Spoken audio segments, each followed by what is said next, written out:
1729 সালের পবিত্র রমজান মাসের শেষ দিন রাত পোহালেই ঈদ। দ্বিতীয় মুর্শিদ কুলি খান খবর পেলেন ত্রিপুরা রাজ্য জয় হয়েছে, এটি এখন তাঁদের দখলে। এই সংবাদ মুর্শিদ কুলি খানের ঈদের আনন্দ দ্বিগুণ করে দিল। মীর সৈয়দ আলী ও মীর মোহাম্মদ জামানকে তিনি আদেশ দিলেন, ঢাকা কেল্লা থেকে ঈদগাহ পর্যন্ত 2 মাইল রাস্তায় সাধারণ মানুষের মধ্যে 1000 টাকা বিলিয়ে দিতে। ঈদ যাত্রা করে তাই করা হলো। ঘটনাটি সম্পর্কে স্যার যদুনাথ সরকার তার বিখ্যাত বই বেঙ্গল নোয়াবসে বিশদভাবে লিখেছেন।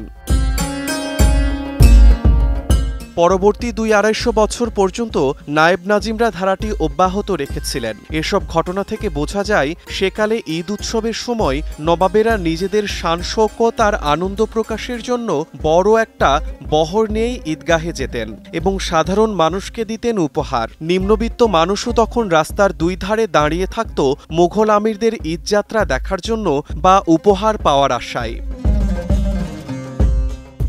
বাংলায় ঘটা করে ঈদ উদযাপনের ইতিহাসের সূচনা মোগলদের হাত ধরেই। তার আগে বাংলা অঞ্চলে জাঁকজমকভাবে ঈদ উৎসব বা ঈদের সংস্কৃতির খোঁজ সেভাবে মেলে না।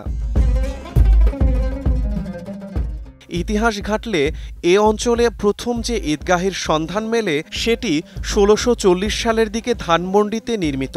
এটি শাহী ঈদগাহ নামে পরিচিত। বাংলার সুবাদার শাহ সুজার নির্দেশে তার প্রধান অমাত্য মীর আবুল কাশেম এটি নির্মাণ করেন।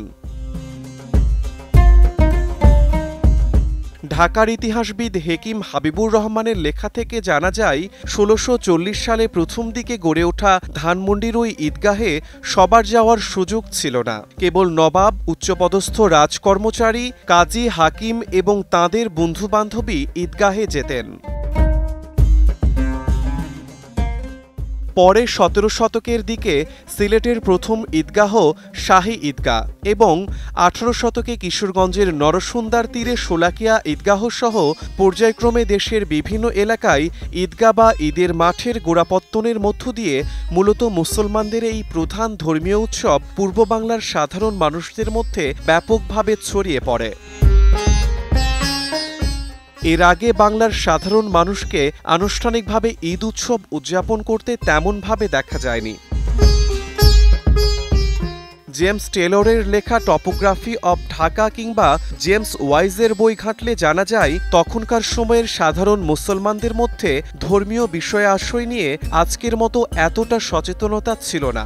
এমনকি ঈদের নামাজ কিভাবে পড়তে হয় অনেকে সেটাও ঠিকভাবে জানতেন না।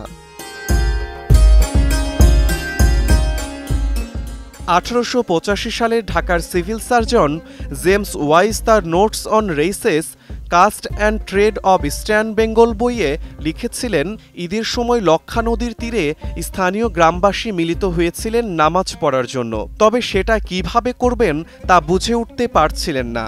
আসলে ধর্মীয় আনুষ্ঠানিকতা সম্পর্কে তাঁদের অজ্ঞতাই এর জন্য দায়ী। নদীতে নৌকায় করে ঢাকার এক যুবক যাচ্ছিল, অবশেষে তাকে দিয়ে ঈদের জামাত পড়ানো হলো। ইতিহাস বলছে, মুঘল শাসক ও ঢাকায় আসা খোরাসানি শিয়া সম্প্রদায়ের মুসলমানদের হাত ধরে বাংলায় ঈদ উৎসব দিনে দিনে বর্ণিল হতে শুরু করে। উৎসবকে আরও সপ্রাণ করতে ধীরে ধীরে এতে যুক্ত হয় ঈদ মিছিল, চাঁদরাতের উৎসব, মেহেদি উৎসব, ঈদ মেলা সহ বিচিত্র সব অনুষঙ্গ।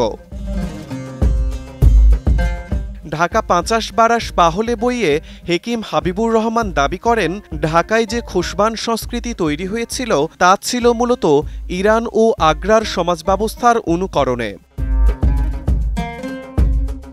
দুনিয়া জুড়ে মুসলমানদের সবচেয়ে বড় ধর্মীয় উৎসব ঈদ। এর একটি ঈদুল ফিতর আর অন্যটি ঈদুল আজহা, যাকে কুরবানি ঈদও বলা হয়।